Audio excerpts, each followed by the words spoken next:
बाबा नीम करौरी महाराज का 125वां प्राकट्य उत्सव उनके जन्म स्थान अकबरपुर में मनाया जा रहा है।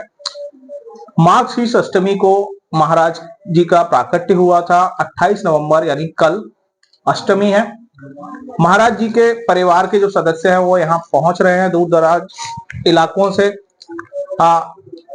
महाराज जी के पोते हमारे साथ मौजूद है। बात करेंगे। आपका नाम क्या है? मेरा नाम डॉक्टर धनंजय शर्मा है और बाबा नीम करौरी मेरे ग्रैंडफादर थे और मैं आज यहाँ पर आया हूँ उनके प्राकट्योत्सव को मनाने के लिए और बाकी सब अच्छा है, सब आनंद है। अगर हम बात करें कि महाराज जी के सानिध्य में आप कब तक रहे, उनसे जुड़े हुए कुछ अनुभव, महाराज जी की अगर कोई लीला अगर आपके जहन में हो, कभी आपने सुनी हो या देखी हो, साझा करिए। महाराज जी ने जब शरीर छोड़ा था सन 1973 में, उस समय मेरी उम्र लगभग 13-14 साल की थी और मुझे अच्छी तरह याददाश्त है कि जब घर आया करते थे तो बड़े रोचक अनुभव हुआ करते थे उनके साथ जी। जाके उनकी गोदी में चढ़ जाते थे और वो हाथ फेरा करते थे, कहते थे कि डॉक्टर बनोगे और आगे चल के फिर मैं डॉक्टर ही बना। मैं सरकारी डॉक्टर रहा, अभी रिटायर हो गया 2022 में। उनके साथ बैठने में बड़ा अजीब ही अनुभव हुआ करते थे। वो जैसे नाती को प्यार करते हैं वैसा प्यार करते थे। कोई भी सामान जैसे बचपन में चाहिए होता था कि साइकिल चाहिए या बैडमिंटन चाहिए तो तुरंत वो काम होता था। नौकर को बुलाकर तुरंत 1 घंटे के अंदर सब आया और उनका स्नेह बहुत ज्यादा था। अब वैसे भी देखा जाए तो बाबा और नाती का अलग ही बॉन्डिंग होती है।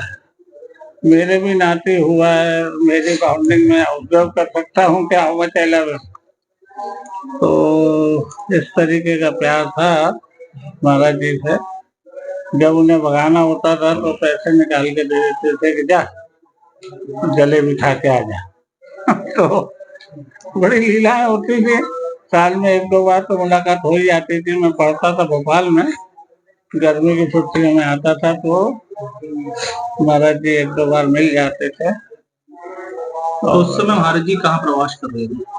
महाराज जी गोकुलपुरा में हमारा निवास था, वहाँ आया करते थे। गांव तो हमने काफी दिन पहले छोड़ दिया था, वहाँ मकान बना लिया था तो फैमिली नहीं रहती थी, चाचा उनकी लड़कियाँ, हम लोग आते थे गर्मियों में, हम लोग भी रहा करते थे।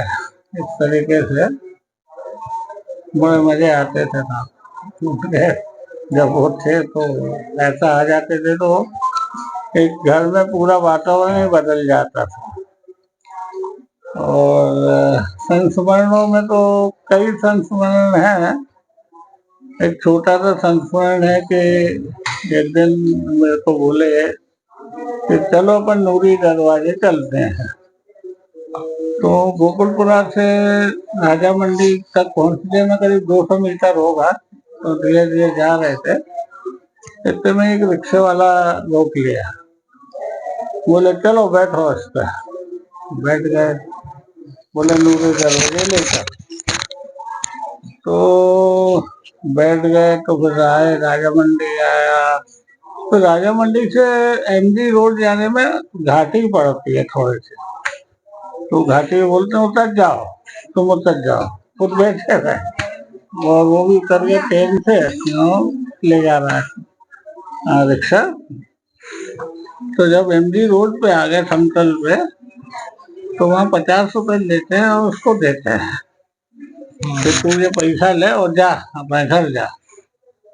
वो पागल जैसा हो गया कि क्या कह रहे हैं, गए भी है नहीं नूरी दरवाजे तो पैसे दे रहे हैं, घर जा। तो पीछे पड़ गया कि अरे तो आप कौन हो ये बताओ। अच्छा, वेशभूषा में तो ऐसे लगते थे कि कोई सेठ होंगे, बनिए वगैरह टाइप के, जो धोती पहने कुर्ता पहने।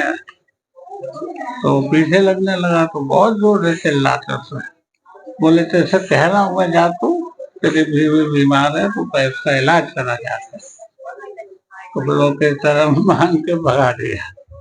फिर दूसरा रिक्शा लिया गया, फिर दूसरे दरवाजे गए, फिर सामान लेके आए।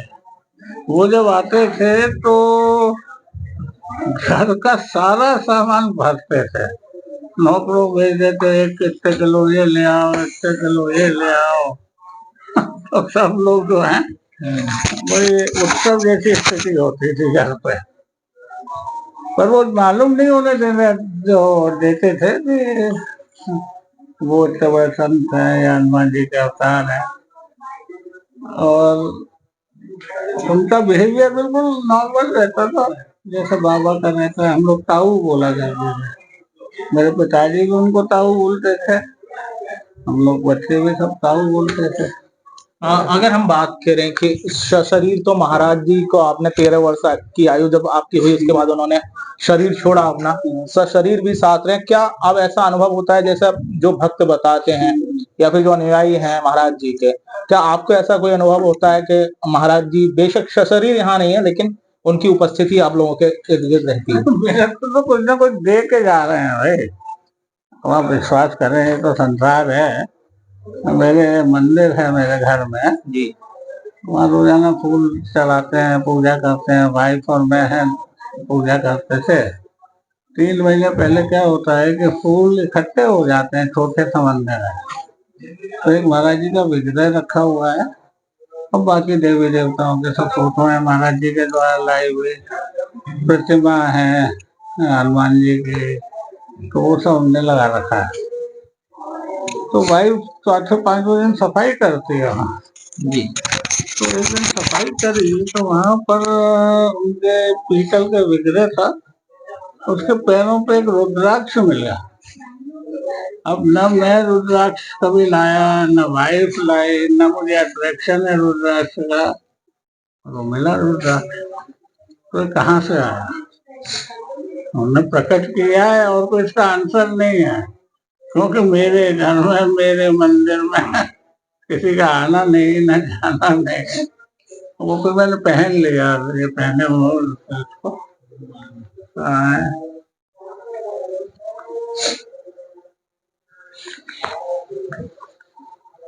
ये रुद्राक्ष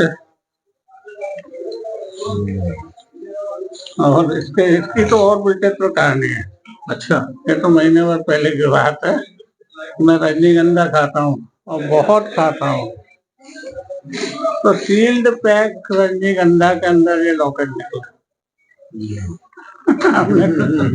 मैंने ऐसे खरीदा, आया उसमें तो खा लिया रजनीगंधा, सिराने रख के सो गया, उसको पैक करके सवेरे उठा तो हमारी वाइफ को थोड़ा बहुत खा लेती है, तो उन्होंने मेरे से मांगा कि वो कहाँ है रजनीगंधा देने जरा, मैंने पकड़ा के लो, तो उसने उंगली डाल के मोटा मोटा लगा उनको, ये क्या है, तो फिर हाथ में निकाला तो फिर ये एक तरफ महाराज जी एक तरफ हनुमान जी का ये पेंडल निकला।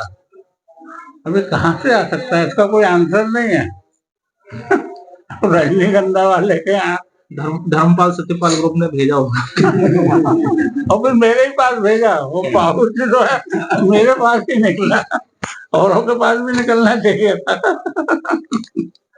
तो मेरे साथ तो कुछ ना कुछ करते रहते हैं। अच्छा, जैसा चरितार्थ है कि मार्क जुकरबर्ग हो, महाराज जी के यहाँ कैंची धाम आते हैं, उसके बाद फेसबुक जैसा एक बड़ा सोशल प्लेटफॉर्म स्थापित हो जाता है, अब तो ट्विटर एक्स भी उन्हीं का है, बिल गेट्स के भी दौरे रहते हैं, कई मतलब विदेशों से भी जो सनातन को ना मानने वाले लोग हैं वो महाराज जी के सानिध्य में आते हैं, उनको बहुत कुछ प्राप्त होता है।